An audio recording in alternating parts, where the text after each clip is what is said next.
If you have a new plan, you'll be able to access free preventative care. Insurers will no longer be able to create eligibility rules that discriminate against young people who may not be earning as much as high-wage employees. I talked about lifetime caps on the coverage before. You will not have lifetime caps on coverage, and they will not be allowed to drop you when you get sick. This is very, very important. We have a case like that in our office now. This little boy has been sick for a very, very long time, and he had an operation which gave him a little bit of relief, but he's still extremely ill. And the insurance company is trying to say that he's better now, so he should be dropped. He is a full-time attendant, he is tied to a wheelchair, and we're going to keep fighting that because that is absolutely unfair. Now this is something else that's interesting. The healthcare field is very, very exciting. And if you're interested in the health field, the law expands and improves low-interest student loan programs. And you can call my office, or if you see it online, you all know how to get that easily. Improves low-interest student loan programs, scholarships, loan repayments for health students and professionals in order to increase the healthcare workforce. The reform was designed to provide coverage for those who don't have access. I mean, there are many small businesses in town. If you have a deli, or you have dry cleaner, you know, those people aren't making tremendous incomes, so they're not able to provide health insurance. So the idea is to provide credits and give people an opportunity to access the health insurance market. And the reform was also designed to prevent some of the abuses that are currently occurring. Now, a lot of people are talking about the deficit. All of the spending is offset. In fact, the reforms will save the government, according to the OMB, $143 billion over 10 years. Not my numbers. The Office of Management Budget, bipartisan, Republican, Democrat.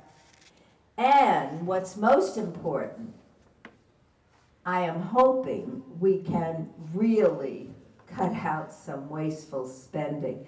Anybody read that? You probably haven't. The New Yorker articles from about 6 months ago comparing healthcare spending in El Paso and McAllen, Texas. Two communities side by side. This gentleman said he saw it. El Paso has the highest rates in the country. McAllen has the highest rates in the country. El Paso the lowest. And if you look at it, some offices are providing an MRI every time you walk in the door. And by the way, all these CAT scans are not so good for you. And there needs to be a lot more work done on appropriate medical care. And there's some exciting work done to save money. Health technology. We have some people in our districts who are still writing all their casework by hand and submitting it to Medicare. But all this technology, use of the computers, is making a tremendous difference in saving money and providing accuracy in your medical records. So in the recent economic recovery bill, there is money provided for health technology.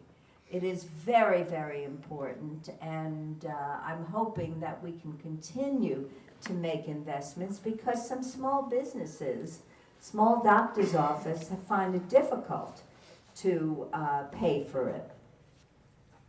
Now, another thing you might be interested in is when we passed health reform, we also included a very important proposal that will help college students and their family, the Student Aid and Fiscal Responsibility Act. Over the next 10 years, we will invest $36 billion to increase the maximum Pell Grant scholarship, increase funding for the College Access Challenge Grant program, and make federal student loans more affordable by lowering the cap new borrowers have to repay every month to just 10% of discretionary income. This is the largest investment the federal government has made to help students and families pay for college, and it will help us produce the most college graduates by 2020.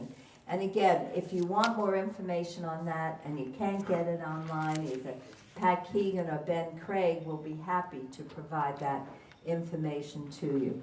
So let me close and just say that for students, let me repeat it again, up to age 26, you will have access, if your parents agree, to your parents' health care plans.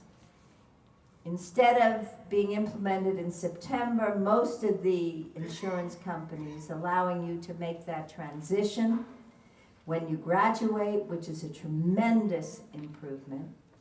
And when you go off in the job market, which is pretty tough today, if you're past the age of 26, there are all kinds of tax credits that are available to you, and you can get more detail on that as well, so you can have access to insurance. But it is really, really important because, you know, we're always a day, 24 hours before a shock can ever come. So I just hope all of you continue to exercise, eat healthfully, live healthful, good, productive lives, and don't fall victim. That's why you two are so healthy, right? Don't fall victim to any illnesses. So thank you very much, and I'd be delighted to respond to any questions.